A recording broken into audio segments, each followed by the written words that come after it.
liigub hästi sealt. David Andresele see pall ette. Vasakut ääret Kuressaarel võimalik proovida. Tuuakse hästi keskele ka. Siin on kulda võimalus ja ainult ühte on vaja. Ainult ühte on vaja, sellepärast et Kivi saab siit oma tavamuse kirja ja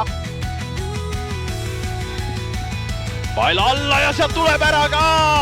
Oi ja lõppude lõpuks Burjanadze ikkagi paneb sealt pea väravasse, kuhu hetkel rünnatakse ja tuleb teist korda ka sinna samasse väravasse, samasse nurka ja Vahermägi on ikkagi mees, kes täna tegelikult on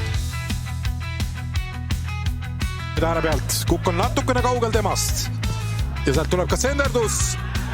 Küsitakse penaltit seal korraliku karjatuse saatel, Levadia mees maha läks, aga olukord jätkub ja ongi pall on võrgus ja Bubakar Tammetoe hooaja 5. Sellisest sarkasmist ja ütlemisest puudust ei tule. Aga nüüd on uus võimalus tekkinud Tammetoele. Kiirelt käib. Mark-Oliver Roosnup lööb selle hooaja esimese ära. Roosnup ja mõõdetult tuleb siia ääre peale Ainsalule. Ühe puutega edasi ja pannakse veel üks. No ilusad rünnakud, ladus rünnak, äärevahetus loogiliselt. Sealt tuleb nüüd pall karistusalasse ja olemas. 4. ei tulnud siin pool minutit tagasi, aga tuleb nüüd. Ja tuleb Rasmus Järgi nüüd otsitakse, seal ei ole palju vaja. Tuleb jätku ja tuleb nüüd Nigula võimalus.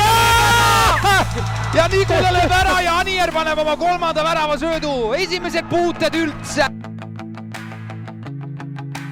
Järve saab tõusta. Rudenko pikalt saab tõusta. Õnnestub löögile minna ka, tuleb Rudenkol võimalus lüüa ja 1-0 ja Harju asub seda kohtumist juhtima. Värav autolt number 23, Danil Rudenko. Saka, nüüd on natuke ruumi, tuleb pall kasti ka ja seal praegu ongi 1-1 seis ja kas see praegu tuleb pikem pall kasti. Seal on Harju meestel esimesena peavahel, kus õnnestub lüüa ka ja tuleb ära. Ja Kriis viib 87. minutil Harju seda kohtumist.